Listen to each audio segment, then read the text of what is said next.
And welcome to another edition of the Double A Team. We're live on YouTube and X and whatever platforms that you can see us.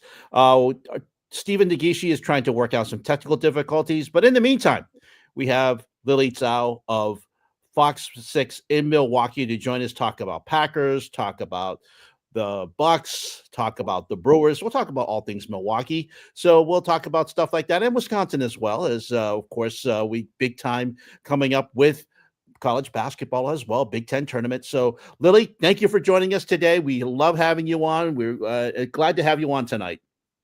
Hey, thanks for having me. I really appreciate it. Yeah, it's a busy time of year, like you guys know. So it's nice that we're having a lot of different sports crossovers. And so there's a lot to talk about. It's a very busy time of year, like you know. So really excited to delve into it. Well, of course, we have to talk about football because that is the big thing in Wisconsin. Of course, the Green Bay Packers. Packers were tried to be busy as everyone. It just seems that no matter what happens, the NFL just seems to dominate the sports landscape. And of course, you had free agency. So, what did you think about the Packers over the last couple of days? You know, it's funny because I feel like every time the Packers enter a free agency period, it's a lot of fans are kind of wanting a certain position to be targeted during free agency. But as we all know, it's the players that are available, the deals that are made, and what the team can afford to spend and what they want to spend. So what the Packers did was they love their offensive linemen. So they went out and got Aaron Banks from the Niners, a very capable guard. And so what they do with that move then is most likely going to move over Elton Jenkins, move him to center. They lost Josh Myers to free agency. So it'll be a nice move and reshuffling along the offensive line for Green Bay. I think what the Packers brass saw was what happened in their wild card matchup with the Eagles. Their Elton Jenkins, their all-pro goes down, and then it kind of was downhill from there. So they wanted to shore up the offensive line, get Jordan Love some more protection. So Aaron Banks is that guy, big deal for him. And then on the defensive side of the football, Nate Hobbs from the Raiders comes over, the cornerback, really talented guy in the slot. So interested to see what he can do with that defense, kind of pending the future of what Jair Alexander does or if he goes from the Packers. And so they had a cornerback there. And then obviously with the draft coming up, we'll see what other pieces they add. But those are the two pieces now that the Packers have added. And, they're not the most, the sexiest picks or whatever, and not the biggest names on the market. But the Packers had needs there and they addressed them. Yeah, one other thing too is that of course the draft is going to be in Green Bay. It seems like it's a natural fit for there. It's going to be a 3-day event. You got Thursday, Friday, Saturday. How excited is the fan base of seeing this big event coming into little old Green Bay? I think they're really excited. I mean, not to say it's a once in a lifetime thing, but again, it's a very coveted event and rightfully so. So the fact that it's coming to Green Bay, Wisconsin, I think has everybody very excited. Of course, we saw what, the city of Detroit was able to do last year, the amount of people that showed up to that and how well that city handled, the amount of people, and just made it a very, very fun experience. I think, the Packers and the city of Green Bay knows that they have a lot kind of to follow after that, but I know they're excited. I'm sure you guys have seen the renderings of the draft and what that stage would look like and the area they're doing it in. I think it's very apropos that they're doing it around Lambeau Field, really incorporating the stadium kind of in the aesthetic of the draft. So people coming to town who aren't from Wisconsin or haven't been to Green Bay kind of get that feel. But I will say the one kind of wild card will be the weather. Late April, as you guys know, in the Midwest, kind of unpredictable. So I'm hoping it's just a nice week for the fans that come up. And I'm kind of intrigued to see how many people do show up to Green Bay. It'll be a fun week. Well, Stephen and I are trying to make it. I know Stephen is looking at it. I'm trying to make it. So hopefully we'll see what happens. But it should be a lot of fun, and I know it's gonna look great on television. Whatever happens is gonna look great. Stephen and Stephen's issues with the sound are still there. So Stephen, yeah, we're still trying to get those issues figured out. So unfortunately, if you get those things figured out, Stephen, yeah, unfortunately, it's not working out. So, see what we can do. I don't know what's happening on your end, but I know you tried to reboot a couple of times, but we're still not hearing you, Stephen. Yeah, he's still, yeah. And I know you're not muted because I muted it a couple of times. So whatever we can try to work out. So, whatever you have to unplug or replug, hopefully we can get you. In the meantime, Lily and I will talk more about what's going on. But yeah, so but with Green Bay going on, I mean, how much, as I mentioned, how much, especially the fans, I mean, it's such a big event, the NFL draft, and we saw what Dallas has done, as you mentioned, Detroit. How much are the fans and how much are the Packers looking to go and try? Are they going to try and top what the Detroit did, or they just want to do their own thing? I think they're going to do their own thing. I think it's hard to top Detroit just with the sheer amount of people that showed up in general. And the question is, can the Packers fit as many people onto their stage this year like Detroit did last year?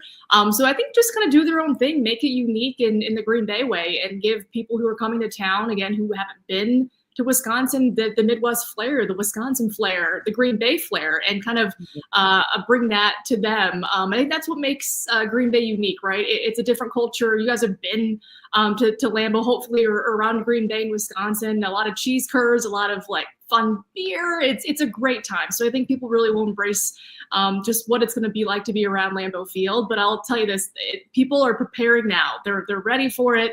One of the most unique things about Lambeau Field and game days is the fact that fans can park their cars on people's lawns, and that's just a tradition. So, I mean, I think those spots are selling out or probably have sold out already. So get ready to walk, get ready to kind of feel like a local. And I think that's what's going to make this draft very special. And I know people are going to be kind of housed everywhere from where I am in Milwaukee, probably all the way up, past northern Green Bay, because, they're all going to flock in during the week. But I know a lot of friends are going to be there. They're excited to see kind of what the Packers and what the NFL puts on in Green Bay. Excited to see what it looks like. I mean, is there going to be a lot of tailgating, do you think? Or is this going to be one of those situations where I know that tailgating is a big situation in Green Bay. It's part of the experience. Is that going to be part of the experience of the draft this year? I guess we'll see, but I'm sure those individual fans are, if they have room to tailgate, I'm sure they will. They'll try to make it kind of like a regular Green Bay, Sunday football tailgate. So I say, why not? Because I think that's what makes game days in Green Bay so special, is the tailgating. So I hope they do that. I hope they do kind of have that flair so people can kind of experience what that'll be like. But it is crazy that we're getting so close to the draft. It's just, it's 6 weeks now ish? Yeah. 7 weeks from the draft. Mm-hmm. Time flies. No, exactly. I mean, we're talking about free agency, then there's going to be the draft, and then the schedule release. The NFL just seems to just dominate the sports landscape, doesn't it?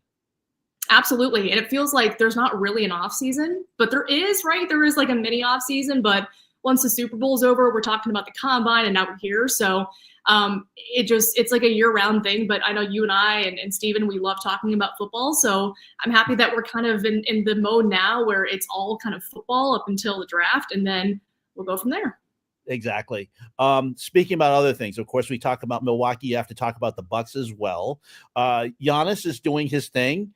The Bucks are trying to do their thing. Of course, the Celtics are been the big thing in the Eastern Conference as well. But what about the Bucks? What is it about the Bucks that make them so intriguing?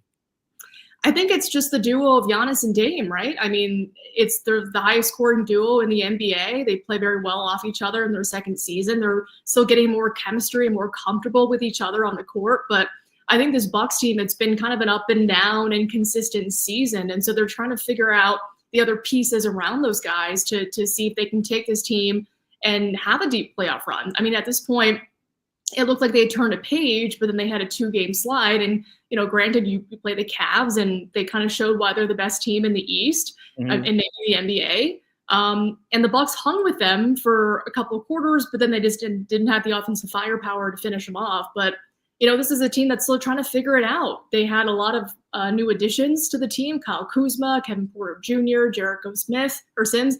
And so can those guys be an X factor for this team without Bobby Portis, who, again, is still serving that suspension? Right. Again, and the Bucks, I think right now, are a really tough place because of their schedule. They have a very tough schedule this week. Starting tonight in Indianapolis against the Pacers, these are all teams that are right near there in the Eastern Conference standings. So the Bucks have an important week ahead of them to make sure that they don't really slide, because it's going to be kind of, if they slide, I mean, the Pistons are right there, the Heat are right there, the Pacers are right there, so they got to keep playing well. But to answer your question, Giannis and Dame are a fun duo to watch. Can everybody else kind of step up and help them out? Right, exactly. I mean, I see your tweets every once in a while about Giannis, and especially when he's scoring out there. I mean, it's just so fun to watch. I mean, I'm here in Boston. I'm here in the New England area. Celtics are all the time, except when the Patriots are signing people. But they are the big factor over here. Of course, you got the Tatum and everything. But what is it about the Bucks that just seem to when the Packers aren't dominating the landscape, it's like it seems like the Bucks are there too. Yeah, and that's what I really enjoy about Wisconsin sports is that when the Packer season wraps up, it's kind of Bucks and Brewers, and then we kind of get into that phase, and the Packers pop back up, so it's like a year-round thing. But to your point, I mean, it's always it's fun having them, but they're always going to be, I think, kind of underrated in the national media. Whatever it is, it's just they're not going to be as much talked about as the Lakers or the Nuggets or the Celtics. Right. And for whatever reason that is, I think these guys are okay with it. They know it kind of comes with playing in a smaller city. But that doesn't really deter them from wanting to be NBA champions at the end of the day. But, we'll see if that can happen. They've had 2 back-to-back first-round exits. Doesn't sit well in the mouth of Giannis. He wants to win. Right. So we'll see what happens there. But it's nice that they have had a consistent amount of success where they're still in the national media talks. But, unfortunately, I think they should be talked about more. Exactly. I mean, the Lakers are going to be the Lakers. They're going to be always the dominant landscape. They're always going to be on ESPN no matter what.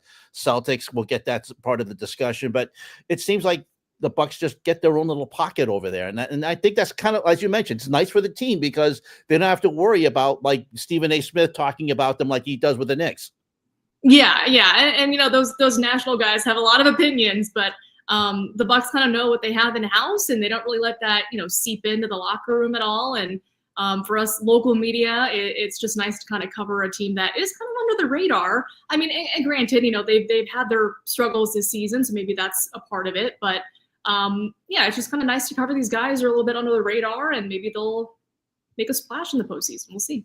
Exactly. We're speaking with Lily Zhao of Fox 6 Milwaukee. Stephen Negishi is having technical issues. So when he can join us, hopefully.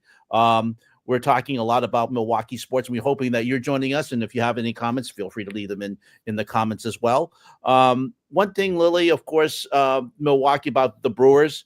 They're coming in on spring training. They lost Bob Uecker, of course. How big? Of course, he's just seemed to be Milwaukee. How is the team coming into this season? I know I know that a broadcaster is a broadcaster, but still, he is just such a part of the community. What does that loss mean for the Brewers? Yeah, well, quickly before I get to Bob, I wanted to mention Junior Bridgman. Go ahead. Junior Bridgman passed away. Yes. He also passed away, and I think he was a big pioneer in the town, a great player. I think was beloved in town, and a great business guy as well, philanthropist. Was a minority owner with the Bucks last year, so sending my condolences because I know that was a tough passing, very sudden passing today. The Bucks and the organization will remember him. And then the other loss the state of Wisconsin suffered, of course, was Bob Uecker. You guys talked about it. He is Mr. Baseball. He was the voice of summer. He was the guy that everybody really listened to. And when you heard his voice on the radio waves, it was, baseball's here. It's going to be very weird not to hear his voice this season. The team has done a great job commemorating him. They left, during spring training when they were calling their games for the first time, they left a seat open with his name on the back and a picture and flowers to commemorate him. I know opening day in Milwaukee on March 31st, I believe. They'll also have some tributes and just some other pins that the players wear to honor you. But it's such a big loss that it's going to be hard to replace you. You can't replace a guy named Bob Uecker. You can't do it.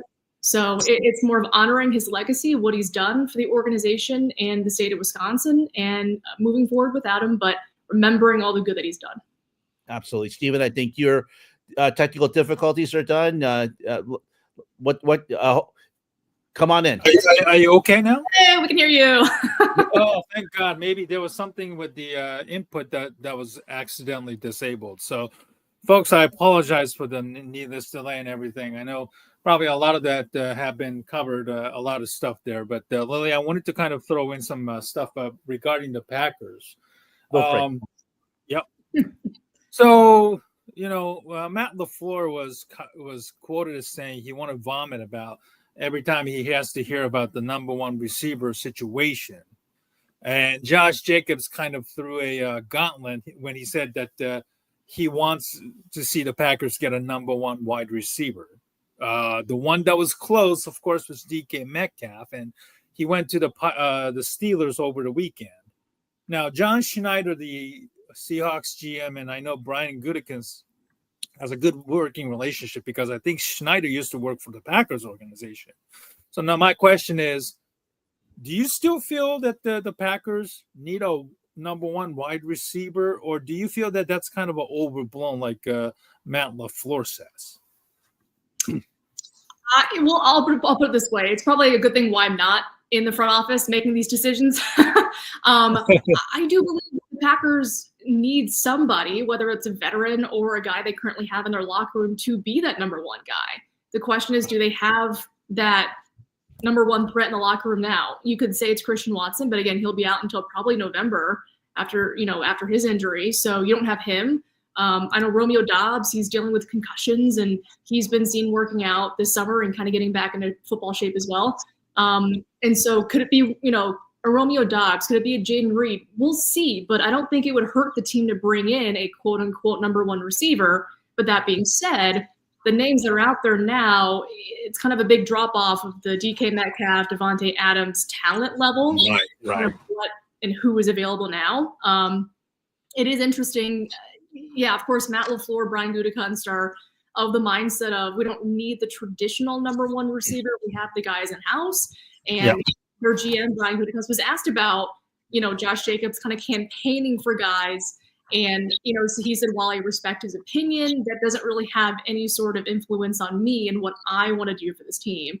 And so we shall see. Again, this is a draft that has talented receivers. I think what they need to do if they don't go the free agency route is to get a guy in the first or second round that can make an immediate impact. He's got to have speed, because I think the one determining factor for why this offense kind of struggled late was they couldn't create separation. They didn't have that deep threat when Christian Watson was injured. So they got to get a guy that has speed and that can really stretch the defense. So can they get that in the draft? I think they can. They have some early picks that they could use, or obviously we know they can trade up or down or whatever to get somebody. But to your point, I do think that they need one guy, be it via free agency or even the draft or even somebody in the locker room, to really separate themselves as that number one guy for Jordan Love. Mm-hmm. You can go right ahead. Go ahead. Okay. Sorry. More Packers question now. It seems as though the NFC North is really, really loaded now. The Bears got the guy in Ben Johnson, and I couldn't be more happy and excited considering all the offseason drama. And then the last season that I had to endure with that 10-game losing streak and everything. But what is your overall assessment of the, where NFC North is, with the Lions, coaching changes? Obviously, that's going to be a big drop-off that could be expected there. Minnesota finally breaks in J.J. McCarthy. Sam Darnold cashed in his only season with the Minnesota and signed a big contract with the Seahawks. The Bears have been very, very active. They finally got their offensive line fixed, at least on paper right now. What is your overall assessment currently on the state of the NFC North right now?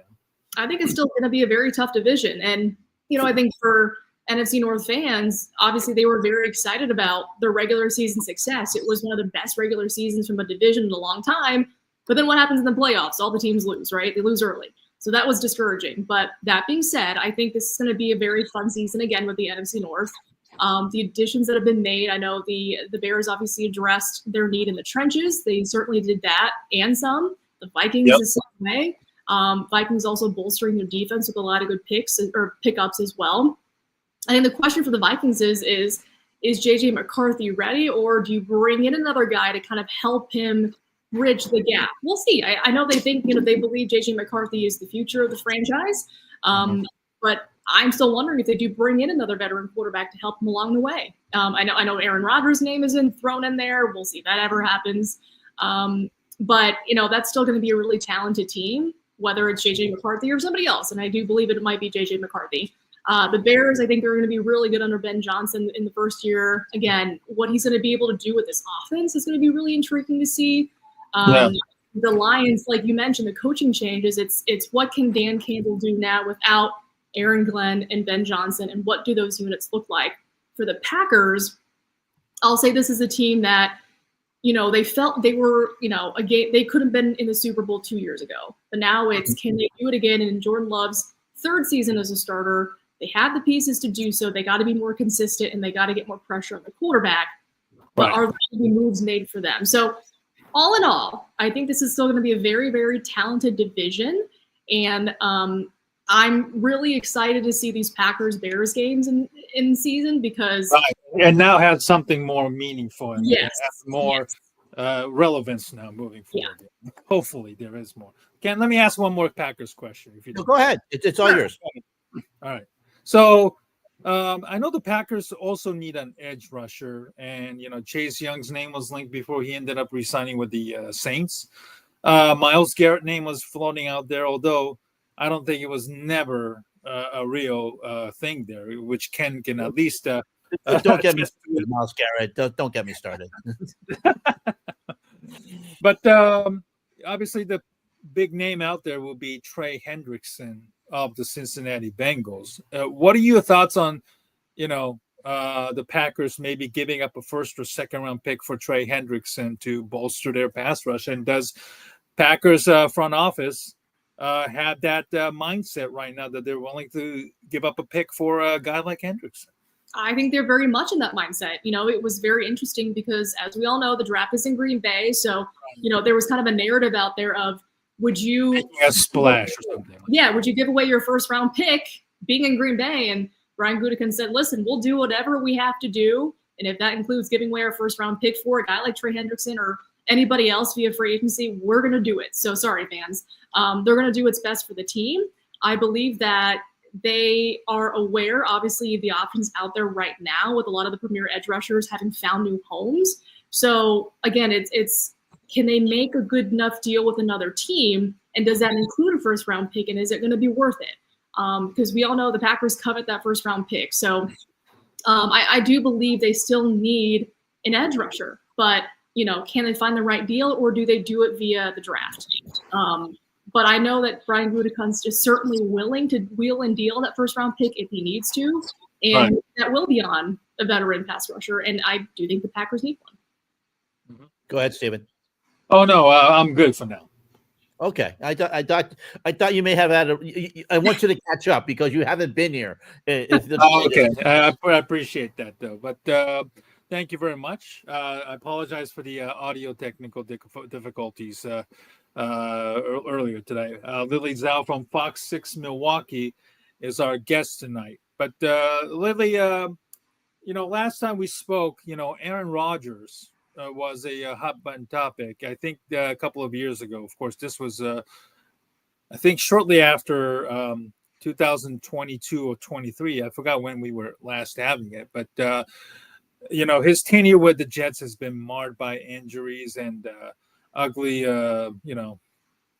bitter ending between the Jets organization and the Rodgers himself. Rodgers is pretty much a free man on his own right now.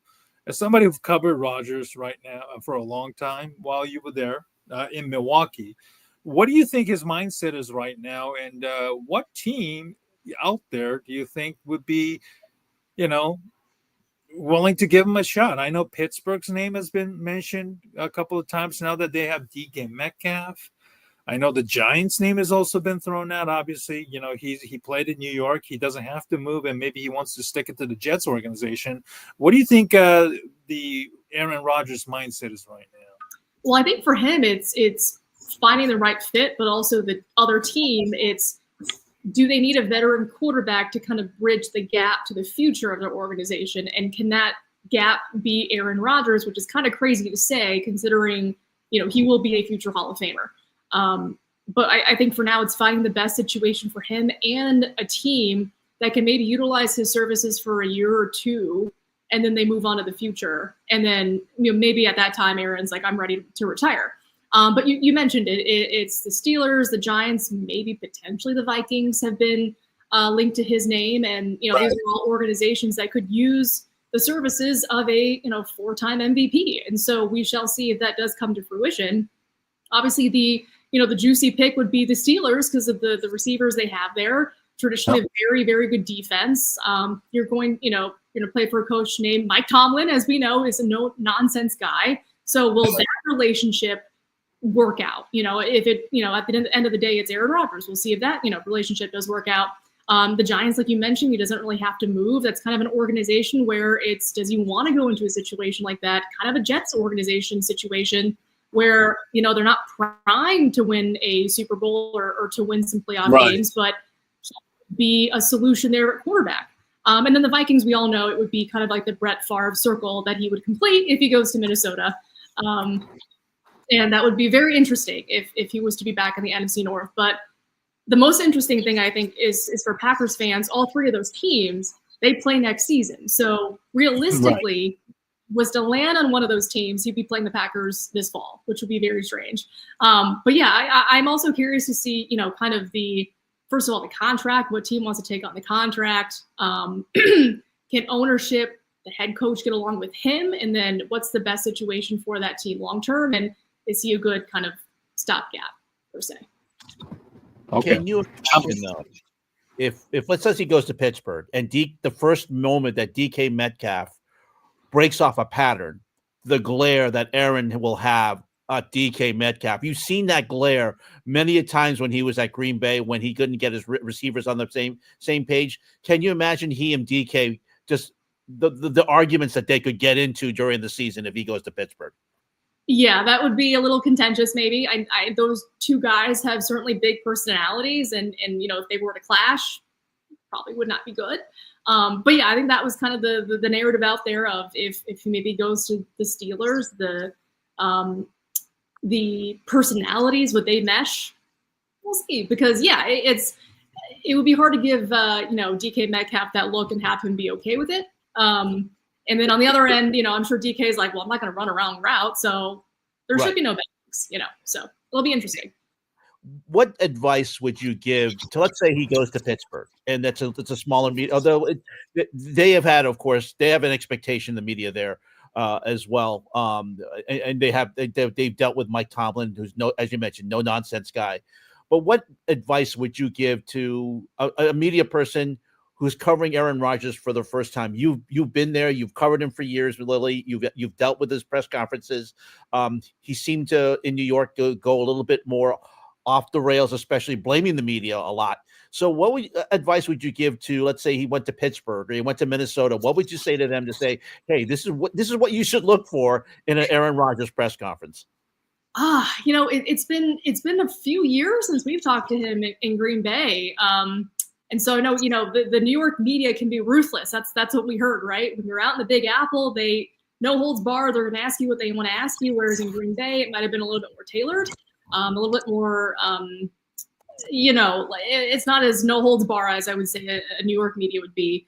I'd say maybe Pittsburgh media might be a little bit more of the same on the East Coast. It's, they're probably going to be more like New York, where they're not going to hold anything back, especially if, he's going to be on his third team in 4 years. So, maybe to tell them to, ask what you want to ask, but know that you might not get the answer you want, and know that, Aaron is a very, very cerebral guy. So you have to ask the right questions, if that makes sense. You can't, not to say there are dumb questions, but just ask the right question the right way. And then he, will give a thoughtful response. So maybe go about it that way. I want to kind of change subject and talk about the Milwaukee Bucks. I'm actually watching the game on TNT right now. You touched on the passing of Junior Bridgman today, but I'm kind of talking about the team they're present right now with the Bucks. You've covered the Bucks obviously for extensively from the time, of course, when they won the title a couple of years ago to where they are now. how do you feel about the where the Bucks are compared to say where they were 4 years ago when they won the title? And my first question, of course, is the future of Giannis. Do you see him finishing up with the Bucks, or do you feel like at some point he gets tired, or he feels like the Bucks aren't, maybe not where they used to be, and maybe forces himself out of Milwaukee? I'll just say, for as much as the national media makes it seem like Giannis hates Milwaukee and he wants out every single season, from his own mouth, he said they're going to have to kick me out. I'm not going to request a trade. That's not who I am. So I think for him to leave Milwaukee, it's going to be the Bucks saying, we don't want you anymore. We're going to move on. And I can't imagine this franchise ever saying that to Giannis Antetokounmpo. So, unless something irreparable happens, I do see him hopefully finishing his career up in Milwaukee and hopefully having another title to show for it as well. I think this is a guy that has stayed true to a smaller city in the NBA. Of course, it's always dazzling lights of the West Coast or the East Coast, but, he's always been very committed to the city, to their fans, to the organization, to his teammates. So I'd say, despite all the national talk, I think he'll be a Milwaukee guy through and through, unless something crazy happens, but I hope that doesn't. And also, I believe Mike Budenholzer was the coach when you guys won the title, right? Yes, yeah. Okay, so he's since gone to Phoenix, and a couple of weeks ago, I know he had a very public spat with, Devin Booker. I'm sure you probably saw that, obviously in the locker room stuff happens. Having covered him while he was up in Milwaukee, are you kind of surprised that, there's some sort of a slander against Budenholzer? Or was this something that he was always, and that you saw a bit of glimpse of that even while he was up in Milwaukee? I wouldn't say if anything happened, it was as public as it was with the Suns. I don't think I ever saw a Bucks player do what Booker or do what KD did with the cameras on, at least. Again, I think the reason Mike Budenholzer left Milwaukee was that, it was hard for him to kind of change what he wanted to do in the postseason, the rotations he wanted. And so just kind of being stagnant, I think, forced him out. So I don't know if maybe that's the same situation happening in Phoenix. I can't say that for sure. But I can say he was also a no-nonsense guy. He ran the team well, and he ran the team knowing that defense was going to be their greatest asset outside of Giannis Antetokounmpo. And so that's kind of how he ran his team. And I never heard anything bad about Mike Budenholzer in his time in Milwaukee. Of course, he brought them their first championship in 50 years. So, it's interesting to see what's happening out there in Phoenix with his players. But, it was also interesting that happened because, again, he's been around a high-profile player like Giannis. So it's not like he doesn't know how to coach a guy named, like KD or Booker or all that stuff. So curious to see how it shakes out there for sure. Go ahead, Ken.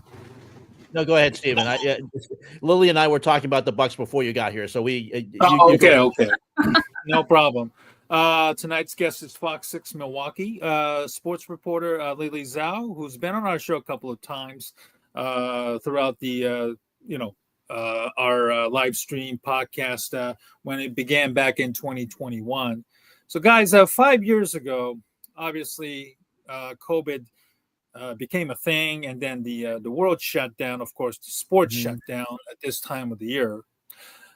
So, Lily, I want to kind of ask you because Ken and I obviously started this podcast as a way of combating Asian racism or racism towards Asian American community, and you've been a very, very I should say kind enough to come on our show and talk about the experiences from your own perspective. And I want you to kind of go back 5 years ago when it happened, and the sports and everything kind of stood still, and then just played in an empty stadium later that year and everything. What do you remember from that time versus to where we are right now 5 years later? Well, first of all, the fact that it's 5 years later is crazy because I don't know about you guys, but it feels like yesterday in some ways. Like I can remember it like it was yesterday. That was 5 years ago. But yeah, it was just I remember the day it happened. I was working up in Green Bay. I was the only anchor in that day. And they basically called the NCAA tournament. And so I'm scrambling to be like, this is breaking news. We've never done this before. It was, Rudy Gobert was touching all the mics and, right. put down from there. So that's a moment I'll never forget. I was at my computer being like, oh my gosh, what is happening? And as you guys know, a lot of different, media rules had to be changed because of COVID, the mask wearing, social distancing with players. And right. I think some teams kind of have still adopted the, post-COVID media rules because, for them, it's easier, not to have 50 of us in one room or to do it a different way than they did pre-COVID. And so for me, it just was, it was hard to build interpersonal relationship with players because we weren't allowed in the locker rooms. You weren't supposed to be around them ever. You were doing stuff via Zoom. So it just was a very interesting time. And, sad to say, sometimes that's kind of carried over where, if you had a guy like, let's say a Drew Holiday who was here, it was hard to build a relationship with him when, you couldn't see him every single day. And so I did miss that portion of sports reporting during COVID times. But yeah, it's crazy to say that it's been that long.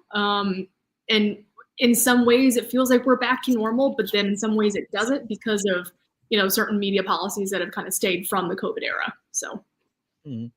Yeah, I'll never forget that night when they called the game in Milwaukee and everything just changed. It just, no one had seen a game canceled in game. No one's seen that at all. And we all remember what happened with Rudy Gobert, as you mentioned, touching everything.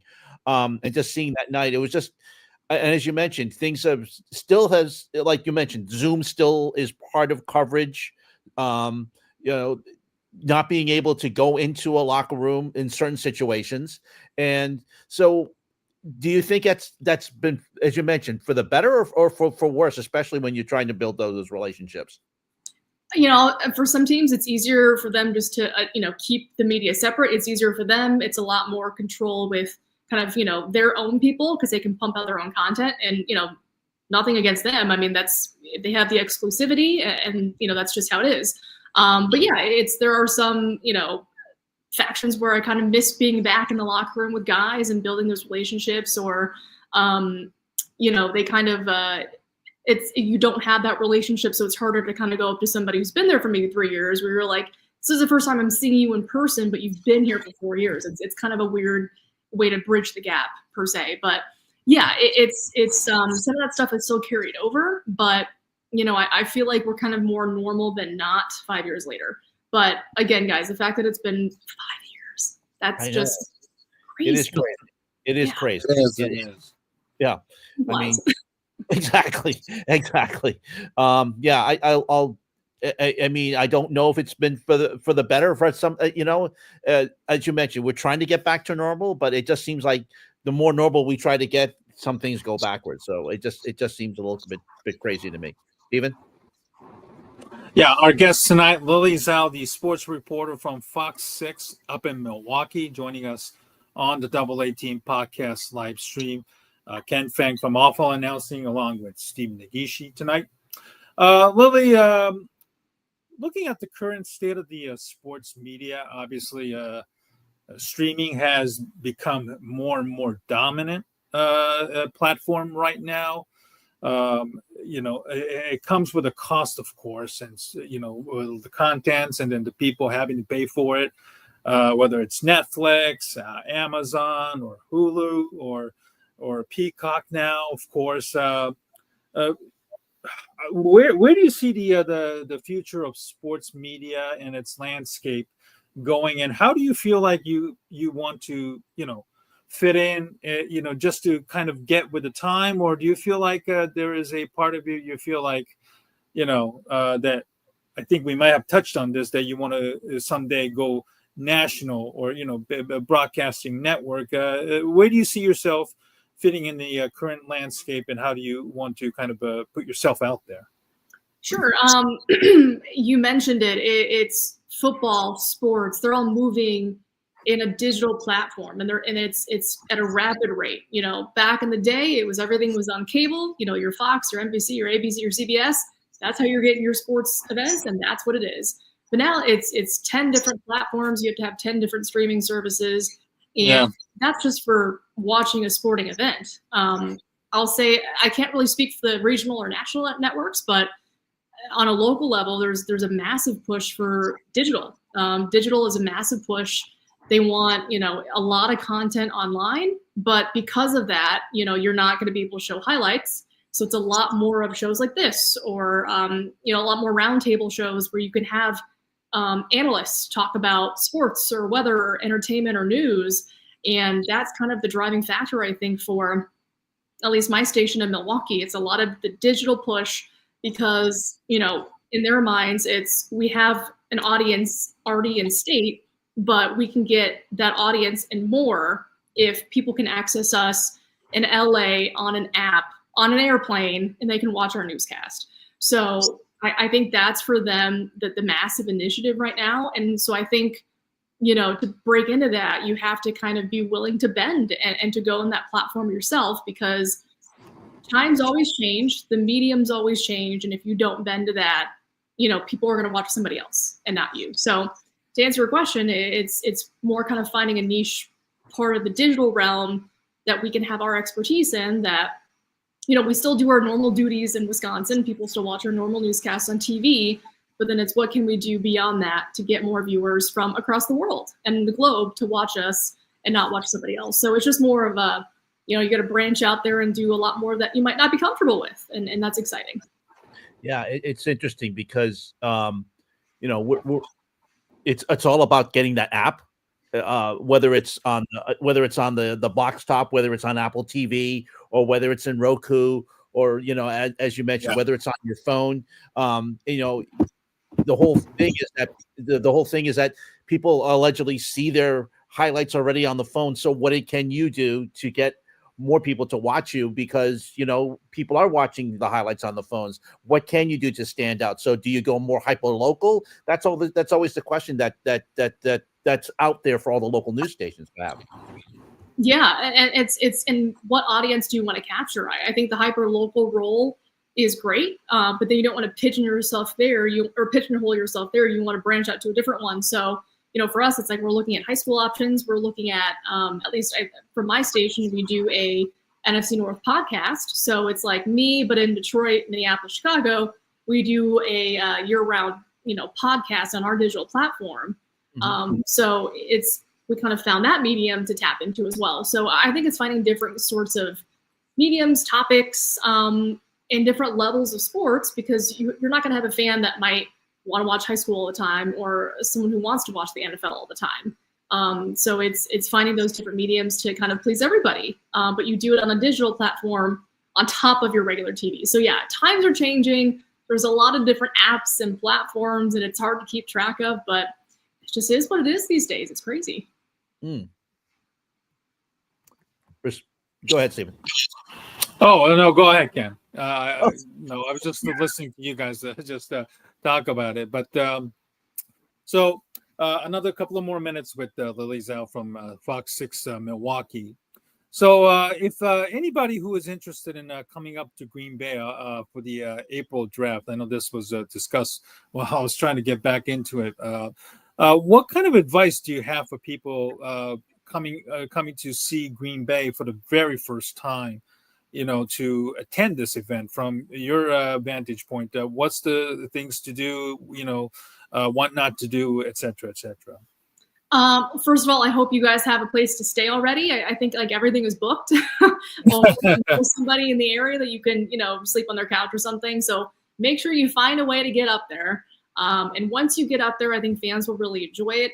Again, it's around Titletown. And so if you guys haven't been there before, they've really done it up around Lambeau Field. A lot of restaurants, a lot of places there's like activities. There's like a ski hill that they have. And so I don't know if that'll be utilized at all in April, but I think it's just really kind of immerse yourself in Green Bay, Wisconsin. The cheese curds are great. The beer is great. The brats are great. So you got to get that trio right there. And then you're kind of like a pseudo Wisconsinite if you have those three. And and just enjoy it. I mean, it's a historic, venue. I don't think a lot of people outside of Wisconsin, might have not have seen it. So really take it all in. But I would also say keep an eye on the weather. I was telling Ken, it's late April in Green Bay, Wisconsin. So we might get snow, we might get rain, it might be sunny. Who knows? So just be prepared for the elements, but be prepared for everybody to be super nice and welcoming. And also telling Ken, like, if people are tailgating, jump and ask for a brat. They'll probably give you one. So just enjoy it. It'll be a fun event for sure. How far is it from Milwaukee to Green Bay, by the way? Excuse me. It depends on where you are in Milwaukee. I'd say about an hour 40 to 2 hours. Oh, okay. That's pretty far out there. Yeah. Yeah.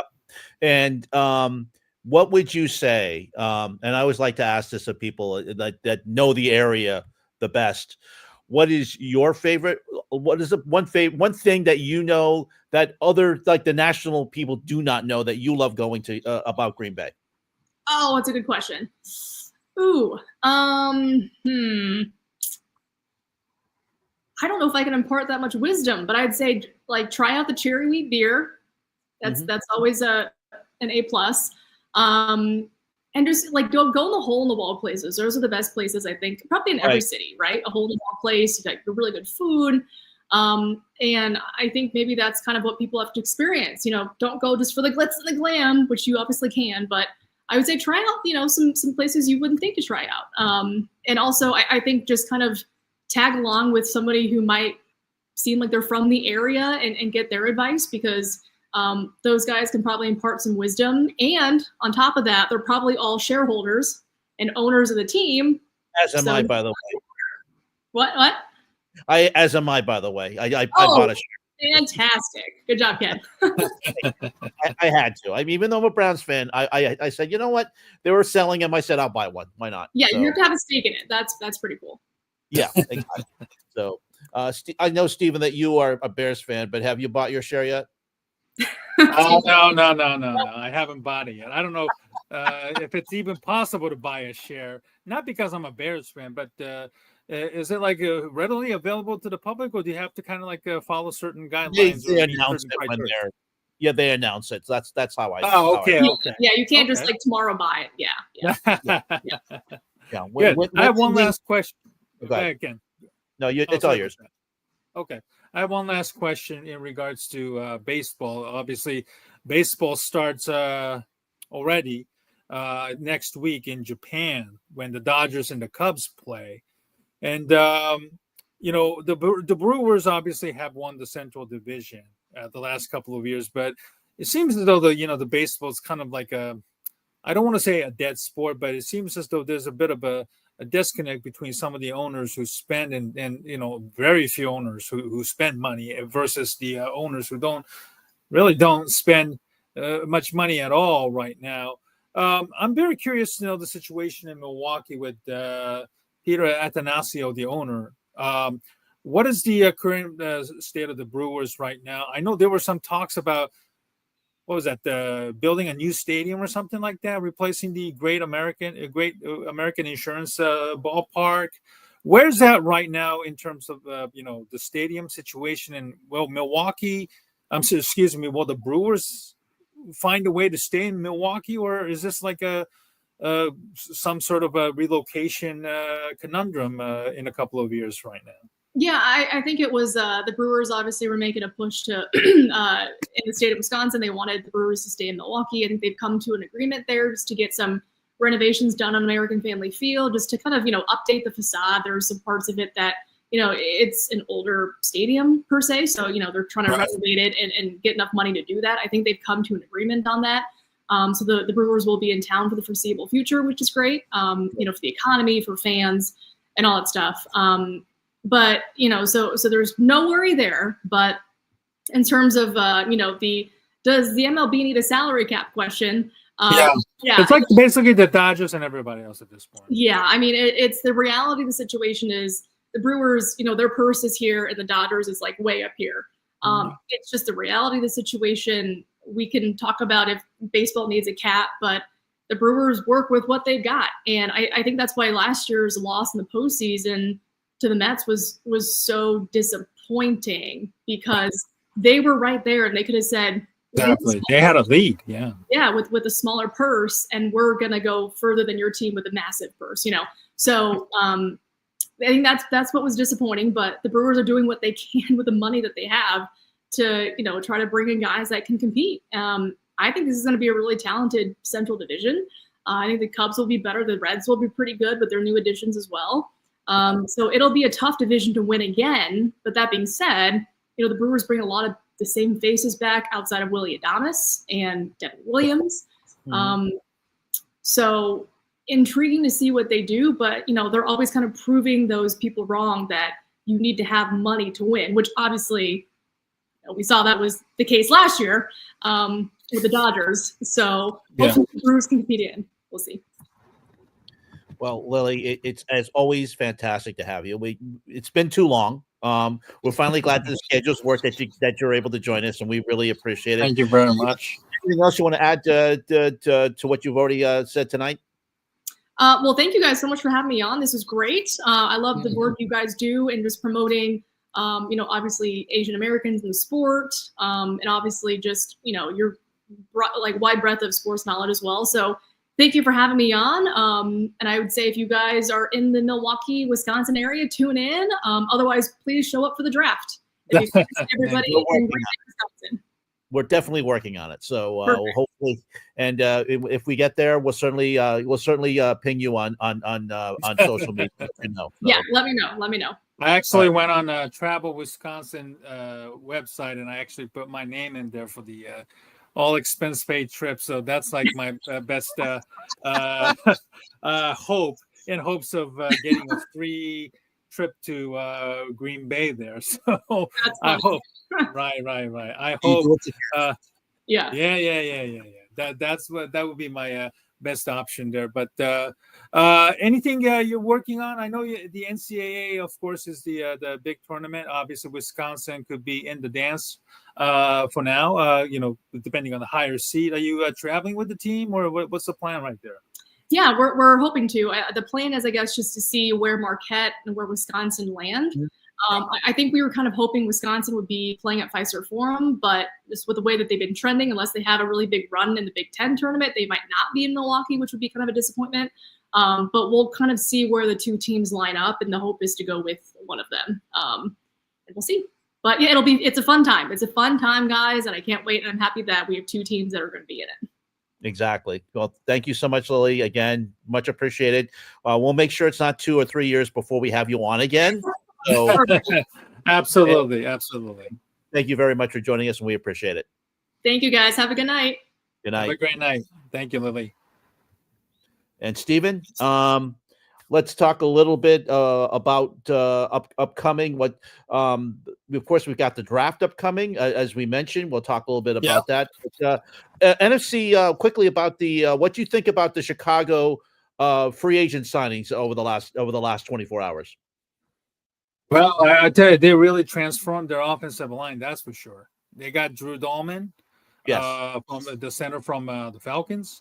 They got already Joe Tooney and Jonah Jackson the week before, thankfully. So basically now, at this point, their offensive line is set. But I do remember GM Ryan Pohl said he wants to bring in a competition for the left tackle, Braxton Jones, who's coming off a leg injury.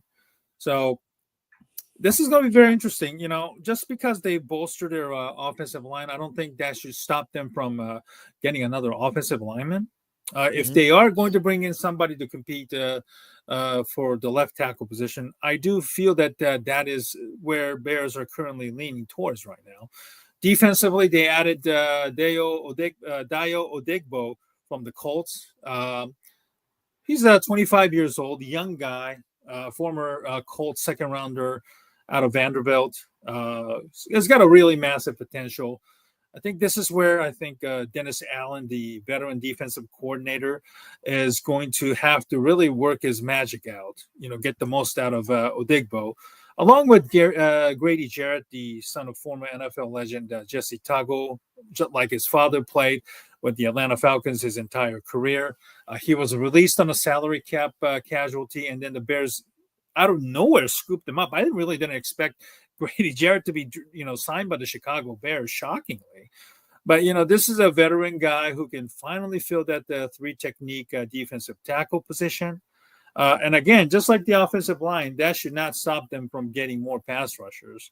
As we learned in the, Eagles, when they absolutely annihilated the Kansas City Chiefs in the Super Bowl, you can never have enough pass rushers.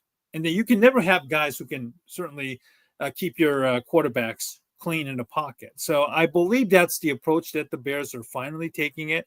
I'm glad they got the message. Certainly, I'm sure the influence of Ben Johnson cannot be overlooked. Ryan Poles is finally understanding it, but hey, it's better late than never. So I'm very, very happy with that right now. And I know we talked about it with Lily earlier about Myles Garrett trade demand finally came down, and that he ended up signing with the 4 years, $160+ million contract. Ken, give me your honest feeling right now with this, Myles Garrett saga over for now. But do you feel like the Browns kind of missed out on this opportunity to trade Garrett and get the picks, and then maybe really start the rebuilding process? 100%. I mean, Friday, Myles Garrett sounds very disappointed that he couldn't meet with Jimmy Haslam. Haslam wouldn't meet with him. It looked like this is going to be going an end in like so many Cleveland Brown situations where they trade the guy, and they really should have traded him. I think that and I know that Jimmy Haslam said they were not going to trade him, and the management said we're not going to trade him. You have to. This is your chance to get massive picks. You're not going to get a Herschel Walker situation like that, where you're going to get picks up the wazoo like the Dallas Cowboys did when Jimmy Johnson traded Herschel Walker to the Minnesota Vikings to get a whole bunch of picks, which ended up to be like Michael Irvin and others players, like and the Hall of Famers. Emmett Smith, yes. Yeah, exactly. Right. They're not. But here's a chance for you to get a couple of number ones in future, and maybe a couple of twos. Here's a great chance for you to get some good stock in a player that is a generational talent. Instead, you're going, unless the Browns hardly did anything in free agency. They were very, very quiet. So I don't know what they were doing. Okay. The Patriots in my area here, they went balls to the wall. They said, Mike Vrabel said, look, I need players. They signed players. They stole players from Philadelphia. They stole players. They made some massive signings, and I think they were really an early winner in the free agency signing yesterday. Cleveland signed Myles Garrett, and then we're pretty much handcuffed the rest of the way for free agency signings. You can't. I mean, you're not going to win like that. I mean, are they? And then not only that, they're stuck with Deshaun Watson's salary again for this season. So I don't know what they're going to do for the draft. Are they going to draft a quarterback? Are they going to draft? What are they going to do? I have no idea, Stephen. This is a situation where I throw up my hands. The Myles Garrett signing. Great that he's going to be there for 4 years, but it's not like the NBA where you can sign and trade him. So I don't know what this situation is going to lead to. The draft is going to be very interesting for me to see. Are they going to go out with a whimper? I don't know, Steven. I just think that this was a lost opportunity to get some players. The management, Jimmy Haslam, doesn't know what he's doing out there. I don't trust him. I don't trust him at all. I don't know what they're going. I don't know what they're thinking. I don't know. They should have had taken Myles Garrett offer to trade him instead of just signing him for 4 years. And now this is another contract which could be a boondoggle on the team, and just like Deshaun Watson's contract, to prevent them as we saw, they hardly were a player in the free agent signing over the last couple of days. So I don't know. Yeah. I'm exasperated. I really am. I can really tell, Ken. I know a lot of people are probably excited that Myles Garrett certainly finally put his foot, trade demand down. Yeah, mm-hmm. But on the long-term aspect of it, the Browns still don't have a quarterback, unfortunately. Maybe they might pick Cam Ward with their second overall pick and everything, but the team is somewhat hamstrung in the free agency. I know they did sign a couple of players on a short-term deal, but overall, it's hard to tell, just long-term impact of Myles Garrett and his salary could have on the Cleveland Browns overall. Let's see what happens. We still have a couple of weeks before free agency begins. I don't think there's going to be a massive, trades or releases coming up pretty much right now. So, the free agency kind of slowed down after yesterday and then the weekends, Sunday. So, right now the NFL's kind of like a bargain hunting mode right now. Most teams are right now after Sunday and Monday's big splash making. So, yeah, let's keep an eye out on it. And then one last thing, Ken, as I mentioned, baseball begins this week. Both the Dodgers and the Cubs traveling to Japan. They have an exhibition on the weekends with the Japanese league teams. Both the Dodgers and the Cubs, of course. The actual game between the Dodgers and the Cubs, I think, begins on Tuesday and Wednesday next week. So that's going to be about 5 o'clock Central, 6 o'clock Eastern, because obviously with the daylight savings, we lost an hour. So, if you're going to get up early to watch those game, fans, make sure you check the time, the listing in your area, to catch the game. It's hard to believe the baseball season is already here, Ken, but I know it's 12 hours difference between the East Coast and Tokyo, is it not? I think, Stephen. Probably 13 now. 13. Okay, but if it's 6 o'clock here, if it's 6 o'clock locally, like wherever you and I are right now in the East, it would be 7 o'clock their time. So okay, all right. So, but again, if you're going to watch this game, staying up, make sure to check your local listings to make sure you set your alarm. Again, we lost an hour this past Sunday, so make sure you check your local listings to set your alarm accordingly if you're going to get up to watch the game in Tokyo series between the Cubs and the Dodgers. Well, that's my final word from me. Ken, you got any final words? Yeah, I think Fox is going to carry those games, so keep an eye on your local Fox stations. Yeah, I don't think ESPN will carry. I think Fox got the rights to carry those games, so keep an eye out. It's going to be fun no matter what, because the networks will try to show a lot of local culture, and I'm looking forward to going to Japan later this year. So I'll be going to. Okay. Drawing on your knowledge. I think we're going to go to Tokyo and Kyoto. I will let you know about that. Okay. So I will let you know. Good. Yeah. My sister and I let me know if you need any help. I will be more than glad to help you there, Tom. Yeah, thank you. My sister and I are going to Taiwan, which is our home country, and then we'll go to Japan because we've never been, and we like to go, and looking forward to that, and of course being on the subway, and we'll be some gaijin out there, we'll be foreigners. So we're looking forward to that. So I'll let you know about that. It's going to be happening in July. So we obviously will. If I can do the show from there, Stephen, that would be pretty cool. That would be pretty cool. Yeah. I will try to do. I'm going to make every effort to still do a show with you. I will let you know about that. But we'll figure that out. But anyway, we like to once again thank Lily Zhao for coming. She has a very busy schedule. Stephen, kudos for you for getting her on for tonight. Much appreciated. We talked the Packers, we talked the Bucks, we talked the Brewers. We also talked a little bit about the Wisconsin college basketball. So it was great to talk great sports with her. And again, thank you for getting her on. We appreciate it. We know we had some technical difficulties, but we're glad you fought through those and you got on the show. So thank you. You didn't miss much, and so the show must go on. So we carried on, and we did a great job. So thank you very much, Stephen. Thank you very much, Ken, for helping me get through tonight. And thank you for 140 people tuning in tonight to watch our live stream with our guest, Lily Zhao from Fox 6 Milwaukee. So for Ken Fang, I'm Stephen Negishi. Thanks for joining us, and we look forward to seeing you on the next edition of the AA Team Podcast live stream. Have a great week. We'll see you next time. So long, everybody. Good night.